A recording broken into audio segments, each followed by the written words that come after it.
আসসালামু আলাইকুম রহমতুল্লাহ। আপনাদের রাজপুত্রের জন্য অবশেষে চলে এসেছে আমাদের এই কালেকশন গুলো, যেগুলো আপনাদের খুবই ডিমান্ড ছিল, এজন্য আমরা নিয়ে এসেছি।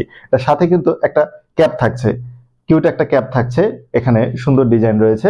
এটা কিন্তু রামপারা স্টাইলের ডিজাইন হওয়ায় বাবুদের যেমনটা গর্জিয়াস লাগবে ঠিক তেমনটাই পরেও আরাম পাবে। যেহেতু এটা প্রিমিয়াম সুতি কাপড়ের, একদম পিওর সুতি কাপড়ের, তাই ড্রেসটা বাবুদের জন্য একদম কমফোর্টেবল। অনেক ডিজাইন রয়েছে কিউট কিউট বিভিন্নভাবে, যেহেতু রামপার স্টাইল এবং বাবুদের জন্য এই জন্য গর্জিয়াস ডিজাইন করা হয়েছে ড্রেসটাতে। এটা পেয়ে যাচ্ছেন 1 বছর থেকে 4 বছরের অ্যাভেলেবেল সাইজ। আমাদের এগুলো স্টক লিমিটেড। এছাড়াও পেয়ে যাচ্ছেন এটা হচ্ছে ফুল হাতার। যেহেতু সামনে শীত আসতেছে এজন্য ফুল হাতার একটি রামপার এখানে রয়েছে। এটারও কিন্তু সাথে একটা ক্যাপ রয়েছে। এটাও হচ্ছে সেম ভাবেই ডিজাইন করা হয়েছে, দেখতেই পাচ্ছেন। এখানে সুন্দর একটি চাবের রিংও থাকছে। সো এটা কিন্তু পেয়ে যাচ্ছেন 1 বছর থেকে 4 বছর বাবুদের অ্যাভেলেবেল সাইজ। তাই আপনার রাজপুত্রের জন্য দ্রুত অর্ডার করে ফেলুন স্টকে থাকতে থাকতে। তাই আপনার রাজপুত্রের জন্য এই রামপারগুলো অর্ডার করার জন্য স্ক্রিনে দেওয়া নাম্বারে কল করুন অথবা ভিজিট করুন আমাদের ওয়েবসাইটে। ধন্যবাদ।